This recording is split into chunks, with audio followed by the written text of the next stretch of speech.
Шымкент гарнизонында қорғаныс министрі генерал-полковник Руслан Жақсылықов арнайы операциялар күштерінің бөлімшесіне барып, мызғымас жауынгерлік рухтың символы монументінің ашылуына қатысып, әскери бөлімге жауынгерлік туын табыс етті. Тұғырға қару асынған арнайы жасақ жауынгері қонған. Оның қолында қуат күшін, еркіндік пен жарқын болашаққа деген ұмтылысын бейнелейтін қанаттары жайылған құдіретті қыран бүркіт. Ескерткіштің тұғырына біздің күшіміз бірлікте ұраны жазылған. Саптық плацта жауынгерлік туды табыстауға арналған салтанатты рәсім өтті. Оны қорғаныс министрінің қолынан 36814 әскери бөлімінің командирі полковник Ұлықбек Сақ қабылдады. Ведомство басшысы тактикалық қалашықта және арнайы жасақтардың практикалық сабақтар өтетін оқу-жаттығу кешенінде болды. Өткен аптада Ленинград блокадасының алынған күніне орай елімізде бірқатар іс-шаралар өтті. Астаналықтар мен қала қонақтары Кеңес одағының батыры Әлия Молдағұловның ескерткішіне гүл шоқтарын қойды. Салтанатты рәсімдер ту топтарының, құрметті қарауыл ротасының және әскери оркестрдің сүйемелдеуімен өтті.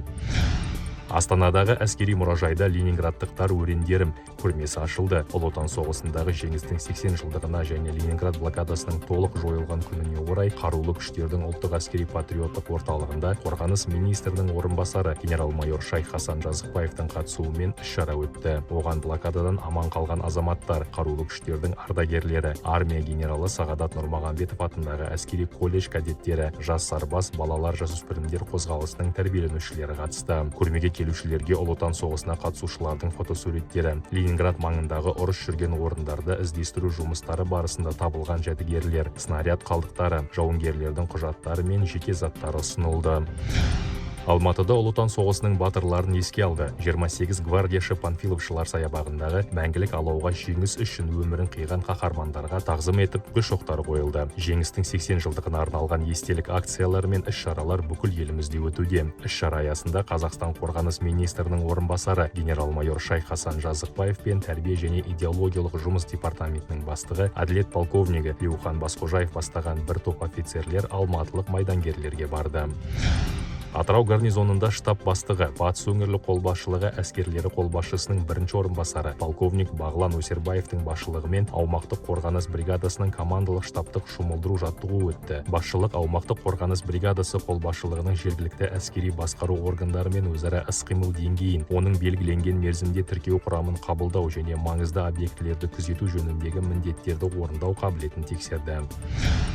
Таразда Қазақстан әуе қорғанысы күштерінің ұшқышсыз ұшу аппараттары мамандарын даярлау және жауынгерлік қолдану оқу орталығында қарулы күштердің әскери қызметшілері, сондай-ақ ішкі істер министрлігі мен ұлттық ұланның қызметкерлері курстық даярлықтан өтті. Бүгінде дрондарды қолдану барлық күшті құрылымдардың жұмысының ажырамас бөлігіне айналды. Шектеулі ресурстар мен уақыт жағдайында тапсырмаларды тез және сауатты шеше білу оларды сәтті орындаудың кепілі бола алады. Оқыту барысында мамандардың алған білімі ұшқышсыз авиациялық жүйелерді пайдалана отырып, әртүрлі операциялардың тиімділігін арттыруда шешуші қадам болмақ.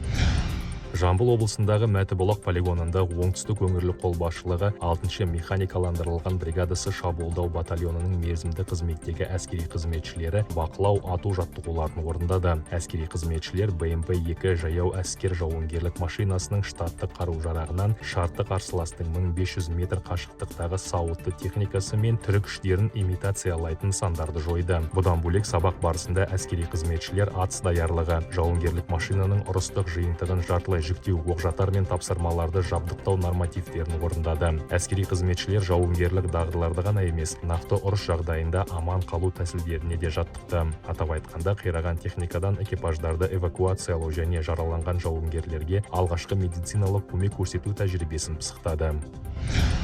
Астананың әскери музейінде қазақстандық партизандар туралы «Они шагали по Европе» атты көрме ашылды. Қазақстан қарулы күштері ұлттық әскери патриоттық орталығы әскери тарихи мұражайының 20 ғасыр залындағы материалдар 2-ші дүниежүзілік соғысқа қатысушы қазақстандық партизандарға арналды. Экспозицияда партизандық жасақтар құрамында соғысқан қазақстандық жауынгерлердің жеке заттары, құжаттары мен фотосуреттері қойылған. Экспонаттарға 2-ші дүниежүзілік соғыстың американдық радиотаратқышы, трофейлік далалық телефон және телеграф кілті кіреді. Көрме келушілерге антифашистік қозғалыстың ауқымы және оған қазақстандықтардың қатысуы туралы көбірек білуге мүмкіндік береді. Сондай-ақ өткен аптада ұлттық әскери патриоттық орталықтың әскери тарихи мұражайы мемориалдық аймақ іздеу жасағымен бірлесіп Қадыр Мырза Әли атындағы Бином Скул мектеп-лицейінде Қазақстан 1941-1945 жылдардағы Ұлы Отан соғысы жылдарында жылжымалы көрмесін ұйымдастырды. Мұражай экспозициясында Кеңес одағының батыры Бауыржан Момышұлының, 2 мәрте Кеңес одағының батыры Талғат Бегелдиновтың, Кеңес одағының батыры, халық қаһарманы тұңғыш қорғаныс министрі, армия генералы Сағадат Нұрмағамбетовтің, халық қаһармандары Тілеуғали Әбдібеков пен Хиуаз Доспанованың жеке заттары, мұрағат құжаттары, бірегей фотосуреттер, снаряд қалдықтары және тағы басқа ұрыс орындарынан табылған сарбаздар медальондары бар.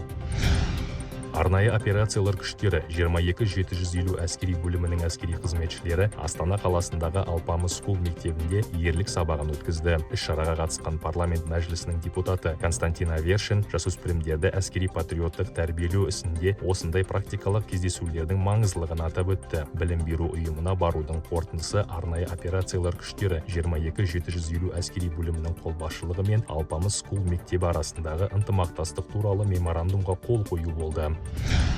Атырауда алғаш рет Батыс өңірлік қолбасшылығы әскерлері қолбасшысының кубогына самбодан чемпионат өтті. Оған Ақтөбе, Ақтау, Бейнеу, Орал және Атырау гарнизондарынан 70-ге жуық әскери қызметші қатысты. Жарыс 7 салмақ дәрежесінде өтті. Сайыс қорытындысы бойынша командалық есепте Ақтөбе гарнизоны 30-238 әскери бөлімінің командасы жеңімпаз атанды. Орал гарнизоны аумақтық қорғаныс бригадасының спортшылары 2-ші орынға көтерілсе, Атырау гарнизоны барлау полкының әскери қызметшілері 3-ші орынды місе тұтты.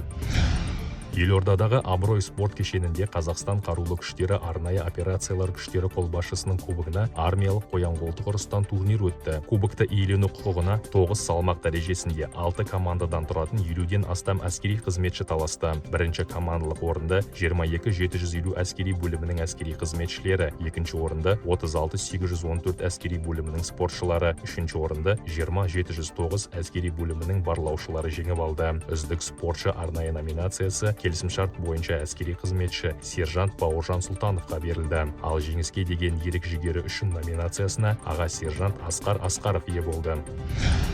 Атырауда облыстық ұлттық спорт түрлері клубының базасында қазақ күресінен өткен жеке командалық чемпионатта әскери бөлімдерден келген 60 палуанның арасынан ең мықтылары анықталды. 4 алтын медаль жеңіп алған Ақтау гарнизонының теңіз жаяу әскерлері бригадасының командасы жеңіске жетті. Екінші орынды Орал гарнизонының аумақтық қорғаныс бригадасы, үшінші орынды Атырау гарнизонының барлау полкы иеленді. Үздік спортшылар чемпиондық белбеу, кубоктар, медальдар, грамоталар алды. Ақпан айының ортасында олар Алматы қаласында өтетін қазақ күресінен Қазақстан Республикасы қарулы күштерінің чемпионатына қатысады.